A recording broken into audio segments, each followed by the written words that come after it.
Good morning. Hope we're all good. Hope we're all well. Hope we're all having had a fantastic week across the board. Today is Sunday, the 28th of September, and it is 7:15 in the morning, and it's vlog day. It's vlog day now. One thing I want to show you is my Sunday. It's probably the most important day of the week. You might think that it's this week, but it's the end of the week. No. My week starts on Sunday. I don't do any training. It's about 1 day off per week from training, but the morning is absolutely pivotal. So wake up, no alarm. I've got a bad cold from that aircon. Not good. Wake up, no alarm. And then we're going to go to a coffee shop and box off some work. Pretty much got check-ins, a couple of check-ins with the guys. We've got a review of business performance in the week. So how's the business performed this week? Adjust my calendar around, looking at next week's calendar and going, what needs to move around? Is there anything that's coming up, any appointments, anything I've not put in? Going to touch base with all the other guys in the team and book some calls in. Just as a little bit of catch up.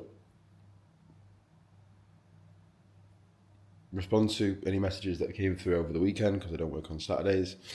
And then I've got a content review of the week, and then I've got a content analysis of the month because it's pretty much month end now. So I'm going to do that today. So it's a good morning. I like it. I like my Sunday mornings. There's something about it that's, it's the weekend, but getting up, doing a little bit of work and just doing a little bit to just sort of ease me in, because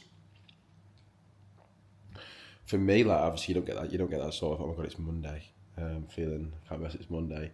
I don't get that feeling anymore. But at the same time, maybe it's because it's not because of that, but probably down to me working on a Sunday and doing some work. So it's not like a full day.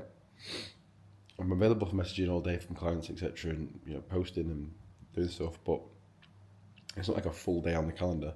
Just a little bits and bobs to ease myself in, and then in the afternoon, do whatever the day entails. Probably get some suntan in, because I don't really go out that much in terms of tanning, so maybe get a couple of hours in the sun and read a book, but we'll see. Then I'm going out for food in a bit, so I'll run you through the day. I'm going to show you how to do.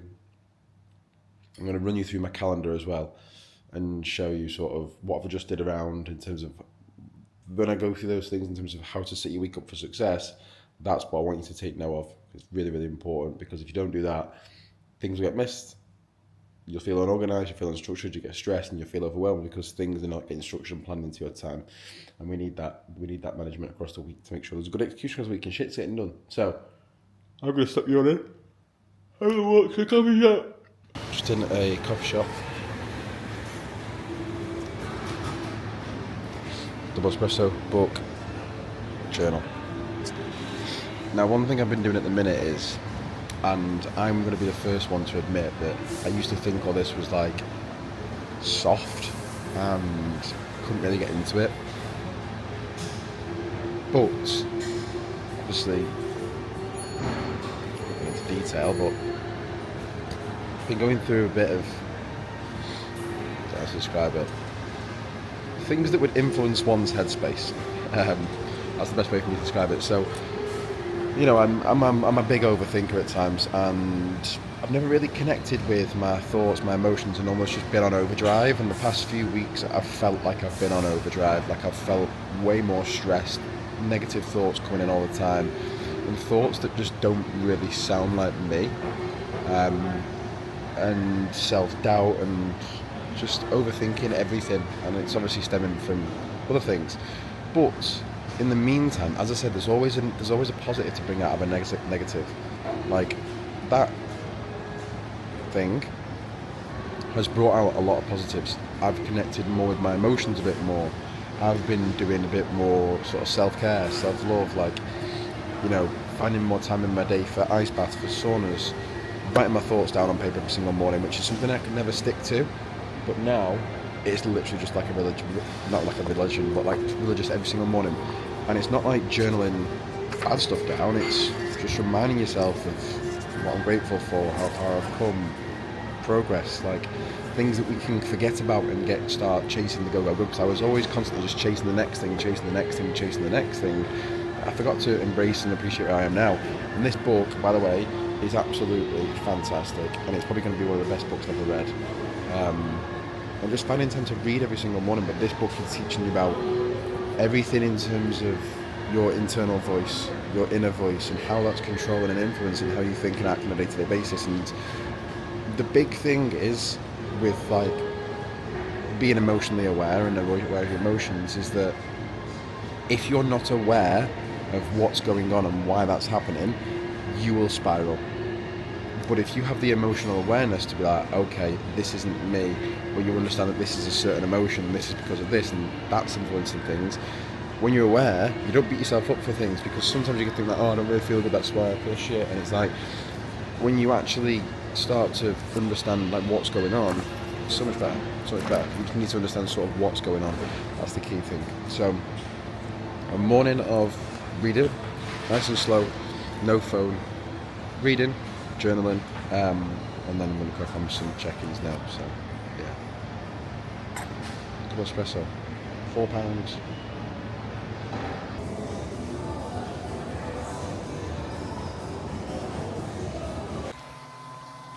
So, it's ice bath time. What I've been doing every single week is, well, I've just started now, is actually doing the like, cold plunge a little bit more. Now, when I first got in, I could only do like half an hour, 30 seconds, and then I would just lose my head completely. But I've been putting like a little bit of breath work on in my ears when I'm going through it, and just almost fighting it. Like if you get to that 2-minute mark, you sound. You get to 2 minutes, you could go for like 5, 6, 7, 8. But for me, obviously it just helps with recovery and just getting rid of that information with doing so much across the week. But I do it for the mental thing, the mental discipline of I don't really want to sit in cold water for 3 minutes, and it just makes me feel fucking on top of the world after that dopamine rush and that feel good factor. That combined with the sauna, if I try and do like 3 or 4 ice baths a week and then try and do the sauna about 5 times a week, is the perfect combination just for a bit of sort of discipline and putting yourself in those uncomfortable environments. Cold and warm environments are great for feel good factors and actually putting yourself in those uncomfortable positions. So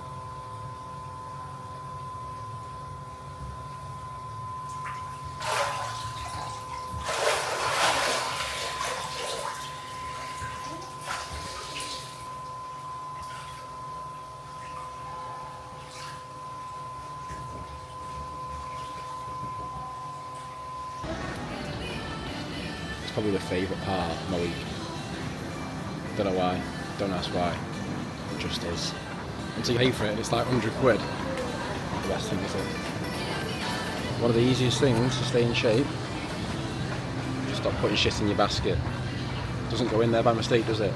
Make life easy for yourself, don't buy it, don't be a muppet. I'll tell you what, it's the first time I've been here in 3 weeks I've actually sat by this pool. And honest to God, I'm going to do it more often. One, because it's a fucking pool in the apartment. But two, just a great way to fucking, yeah, it's fucking terrible. I've got a bad headline. One way to just completely just switch off from all the noise and read a book. This week with guys on the team, your mind is just as important to work on as your body. And if you don't do the work on your mind, you'll never truly be satisfied with your results, with your career, with what you're doing, what you're moving towards. I know it is deep, but I think we're in a world whereby it's seen as like, oh, it's gay to do that kind of thing. Like it's not. And running your own business, it challenges you in ways which you never thought you'd be challenged, and it forces you to do this kind of deeper work. And I think it's fantastic when you sort of know and understand a bit more about yourself, that how you're speaking to yourself is not always you.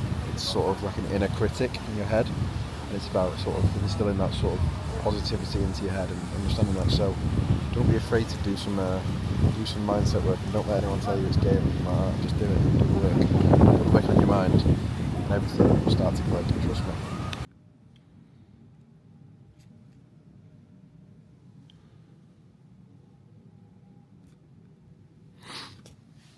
that's a wrap on the YouTube. That is Sunday in a life, done and dusted. What have we done today? We've woke up, did the check-ins, did a business performance review, did a content review, planned my calendar out for the week, and then we went in the ice bath. And then went around the pool in Red, which was a lovely Sunday in a food shop as well. So absolutely fantastic Sunday. That is what Sundays are made for. Work, winding down, getting ready for the week and doing a little bit forward. But that's probably one of the best pieces of advice I can ever give you, right? On a Sunday, get ahead. Do something that gets you ahead of the week, right? You don't have to work if you don't have a job or a business to work on the weekend. You don't have to work. That's not me saying you have to work, but I'm saying get ahead. Because time and time again, I have the conversation with clients and people saying, oh, this got missed, this didn't get done, I missed this session, I didn't prep my food. It's like, use your Sunday to prep for your week. The biggest thing is people are like, have you got a routine? They're like, yeah, I go to work, I go to the gym a couple of times a week. That's not a fucking routine. My routine is laid out from like 6 a.m. to like 8 p.m. every single day with blocks of work.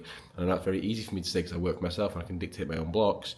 But you have the easiest opportunity ever if you work a 9 to 5 because you have one big block throughout the day and then nothing comes in outside of that. So you plan in your week around that. Am I training in the morning? Am I training in the afternoon? When are my meals going in? What time? I've got social plans in the evening. I'm going out playing football. Whatever it is, your 9 to 5 is the exact same every single day. So there should be no excuse to come to the end of the week and be like, oh, this got missed, that got missed, because nothing moves around with work unless you're away on a work trip or whatever. Take time every single Sunday, 20 minutes, 30 minutes, and look at your week. What's coming up? Does anything change? Does anything need to change in my schedule? Do I need to move anything around? Is there anything coming up on the weekend? And you plan your week accordingly. And you plan in this again next Sunday, what time it's getting done. You plan in your meal prep. You plan in your training sessions. You plan in any other commitments at all across the week. I guarantee you'll start getting more shit done consistently because I missed a session, I missed a meal. It's just inconsistent and shit. Sometimes life does happen, but if you actually think about it, okay, I missed a session because I was working away. It's like, oh, that could have been adjusted. It's things like that. So just think ahead of your week. Utilize Sunday to get ahead in the week. Like I know already what I'm doing. When I wake up tomorrow morning, bang, bang, bang, bang, bang, done, done, done, done. Right? It will change your life. Right? That might sound like an exaggeration, but it will. You might have time to say it to people. Plan your week on Sunday when shit doesn't get done, and you'll feel better and you're executing your week to full potential. So, this is a wrap. Have a fantastic week, and I'll see you next weekend.